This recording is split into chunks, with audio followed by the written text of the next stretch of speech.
Hello welcome back to my channel. यार जिनका भी सिलेक्शन बैंक ऑफ बड़ौदा में हुआ है as a clerk and as a probationary officer और स्पेशलिस्ट ऑफिसर, उनके मन में डाउट है रिगार्डिंग मेडिकल का। ठीक है, कि मेडिकल खुद से कराना है या बैंक कराएगी, कब होगा, कैसे होगा।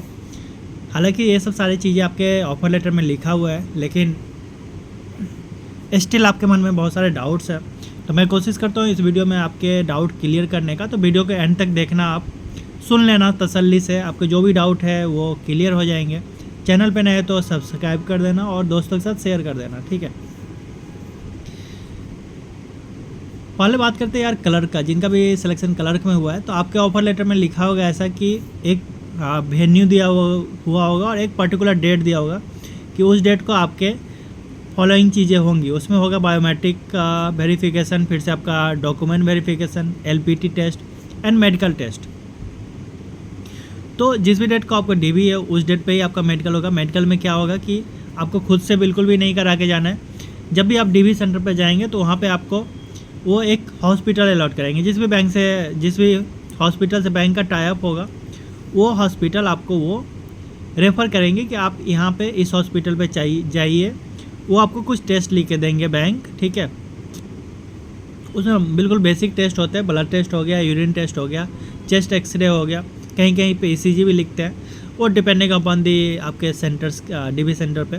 ठीक है, तो मेनली ये 2-4 बेसिक टेस्ट होते हैं, बाकी हाई टू वेट बीपी वगैरह हो गया। तो ये सब चीज़ें आपको लिख के वो दे देंगे पर्ची। ठीक है, कि आप इस हॉस्पिटल से जाके करवा लीजिए टेस्ट। तो क्या होता है, जैसे कि बच्चे यदि ज़्यादा हैं तो हो सकता है कुछ का डीबी चलेगा पहले, उस टाइम बोलेंगे कि बाकी कुछ लोग जाके मेडिकल करवा लीजिए, कुछ का एलपीटी टेस्ट चलेगा। ठीक है, तो इस तरह से करके कोशिश होता है कि एक दिन में सारी चीज़ें हो जाए। ठीक है, लेकिन समटाइम्स क्या होता है कि यदि बच्चे ज़्यादा होते हैं तो सेम डे यदि नहीं हो पाता है तो ऐसा करते हैं वो कभी कभी कि फर्स्ट डे डीबी आपका करवा देंगे, एलपीटी वगैरह करवा देंगे, नेक्स्ट डे बोलेंगे कि आप हॉस्पिटल जाके मेडिकल करवा लीजिए। ठीक है, हालांकि ये रिजर्व लिस्ट का सिलेक्शन है तो आई डोंट थिंक कि ज़्यादा बच्चे होंगे इसमें। ठीक है, तो आपका सेम डे सारी चीज़ हो जाएंगे। जो हॉस्पिटल के चार्जेस होंगे वो डिपेंड अपॉन दी। मेरा कोलकाता में हुआ था तो वहाँ पे 900 या 1000 कुछ लगा था। ठीक है, बाकी कुछ सेंटर्स पे 1500 भी लगे थे, 1200 भी लगे थे। वो डिपेंडिंग अपॉन दी आपकी किस हॉस्पिटल से टाई अप है बैंक का उस पर्टिकुलर सेंटर पे और कितने वो टेस्ट लिख रहे हैं। ठीक है, तो मोटा मोटी आप मान के चलिए 1000-1500 ऐसे कुछ आपका रहेगा। और ये जो आपका कॉस्ट होगा ये आपको खुद से बियर करना है। ठीक है, इसमें आपको बैंक नहीं पे करेगी, ना ही रिम्बर्स करेगी कुछ।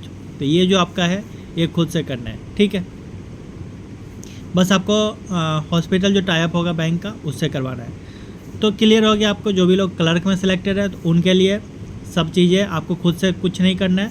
डीबी सेंटर पे जाएंगे, वो जहाँ पे बताएंगे वहाँ पे आपको जाके टेस्ट करवाना है मेडिकल। ठीक है, मेडिकल में टेंशन लेने की कोई बात नहीं है, एक फॉर्मेलिटी होता है। ठीक है, बहुत से लोग ये पूछते हैं कि यार कि आइज में ग्लास है, चश्मे हैं, पावर ज़्यादा है, ये है वो है। ठीक है, सर्जरी हुआ, फलाना हुआ, चिलाना हुआ, तो ये सब चीज़ें आप बिल्कुल भी ध्यान में मत रखिए। बैंकर हो आप, यार कोई डिफेंस में जॉब करने नहीं जा रहे हो जो आपको 100% सब कुछ परफेक्शन के साथ ये होना चाहिए। ठीक है, एक चीज़ का आप मेजर ध्यान रखिएगा जो मैं आपको सजेस्ट करता हूँ, वो ये है कि यदि मान लो किसी का कुछ सर्जरी वगैरह, मेजर कुछ इलनेस वगैरह हुआ पास्ट में, तो मेरा ये ओपिनियन है कि आप उस चीज़ों को अवॉइड करिए।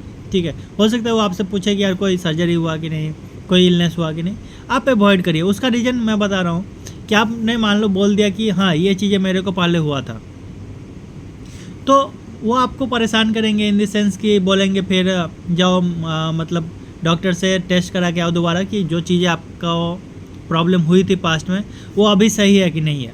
तो आपका पैसे भी लगेंगे यार टेस्ट कराने में, आपकी परेशानी भी बढ़ जाएगी। हो सकता है कि आपका जो ज्वाइनिंग का डेट है वो भी एक्सटेंड कर दें। ठीक है, कि आप मेडिकली फिटनेस का सर्टिफिकेट दीजिए फिर हम आपको ज्वाइन करवाएंगे करके। तो ऐसा केस मैंने देखा है, इसीलिए मैं सजेस्ट करूँगा कि यदि कुछ हो भी सकता है, अभी आप ठीक हो, अभी आप फिट हो, तो आप बोलो कि हाँ ठीक है, कुछ ऐसा कुछ नहीं था पास्ट में, कुछ मेजर ये नहीं था, इलनेस नहीं था, आई एम फाइन। ठीक है, तो ये चीज़ें थोड़ा सा खास कर ध्यान रखिए, सारे बैंकों के लिए ये चीज़ें आप थोड़ा सा ध्यान रखिए। ठीक है, तो कलर का ये हो गया। बाकी यार पीओ और स्पेशलिस्ट ऑफिसर का जो है तो उनके इसमें डीबी तो एक बार उनका हो चुका है ऑलरेडी इंटरव्यू का टाइम। एक बार उनका जब ट्रेनिंग सेंटर आप जाओगे उस टाइम पे होगा। तो आपके केस में सिर्फ मेडिकल का एक डेट होगा और ज्वाइनिंग का एक डेट होगा, मतलब 2 डेट होगा, ठीक है। तो आपके केस में क्या होगा कि मेडिकल का वेन्यू दिया होगा, उस वेन्यू पे जाके आप मेडिकल करवाइए। प्रोसेस सेम है कि आपको रीजन रिपोर्ट करना पड़ेगा, रीजन से आपको वो पर्ची दे देंगे, ठीक है, कि ये टेस्ट कराने आपको अमुक हॉस्पिटल से करवाने, उस हॉस्पिटल में आप जाइए, वो पर्ची दीजिए, जो भी आपका फ़ी है वो पे करिए, ठीक है, वहाँ से आपको वो रिपोर्ट मिलेगा। अब क्या होता है कहीं कहीं पे कि जो रिपोर्ट होता है हॉस्पिटल से भेज देते हैं आरओ को, आरओ अपना वहाँ से ट्रेनिंग सेंटर को भेज देते हैं। कभी कभी क्या होता है कि आपको बोलेंगे कि आप खुद से रिपोर्ट लेके आरओ में जमा करिए, ठीक है। कभी कभी क्या होता है कि रिपोर्ट आपका हॉस्पिटल से आरओ में भेजेंगे, फिर आपको दोबारा आरओ में बुलाएंगे कि नॉर्मल चीज़ें ये करने के लिए, हाइट वेट वगैरह करने के लिए।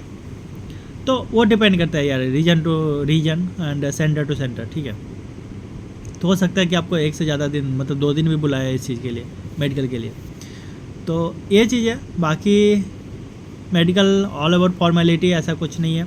ये भी वो में है थोड़ा कि आपको बैंक जिस हॉस्पिटल से बोलेगी उस हॉस्पिटल से ही करवाना है, आप अपने मन से नहीं करवा सकते करके, ठीक है। तो ये चीज़ें हैं प्रोसेस। क्लर्क के लिए डीबी के दिन मेडिकल होगा और ऑफिसर्स के लिए एक दिन मेडिकल होगा, उसके बाद ज्वाइनिंग होगा। तो सिंपल ये प्रोसेस है, ठीक है। मिलते फिर नए वीडियो में नए डाउट के साथ। Bye bye, take care.